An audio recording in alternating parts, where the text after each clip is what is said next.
Les amis, partie 2, parce que sinon les vidéos seraient trop longues. Je voulais vous parler d'une séance que j'ai vécue cette semaine et qui est vraiment extraordinaire. Alors en fait, pour vous expliquer, c'est un monsieur qui avait pris rendez-vous il y a plus d'un mois en fait.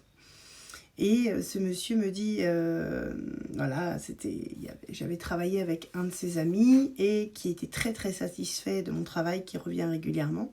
Je reçois donc toutes les informations de ce monsieur. Et nous partons le jour J en séance. Et puis là, donc, je commence à canaliser avec lui. Et là, en fait, j'ai énormément de compréhension sur le personnage et plein d'informations. Arrivé à un moment de la canalisation, je me retrouve dans la vie antérieure. Et là, je tombe dans sa vie antérieure.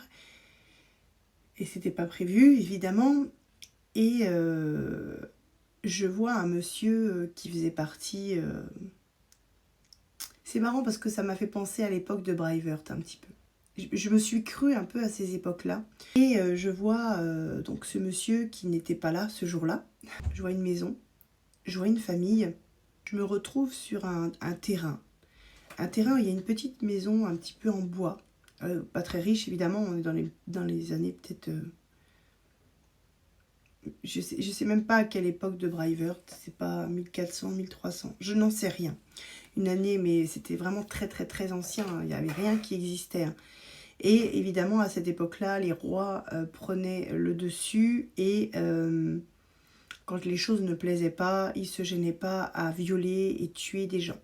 Avant d'avoir ces informations-là, je voyais ce monsieur, en fait, qui était dans une sorte d'abbaye avec, on va dire... l'habillement d'un moine.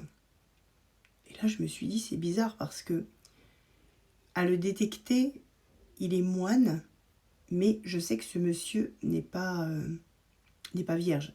Je sais que ce monsieur n'est pas là par hasard. C'est-à-dire qu'il n'est pas moine pour un sou. Il est venu ici, il est retiré ici, mais il n'est pas moine. Et en fait, je recanalise, et là, je me retrouve avec une famille donc, qui a été tuée, en fait, sa famille de l'époque parce qu'il n'avait pas payé des dettes en fait à l'époque au roi. Et en fait, son fils, sa fille, sa femme donc ont été tués. Il se retrouve donc au couvent avec une souffrance inconditionnelle. Et puis je le vois quelques années plus tard se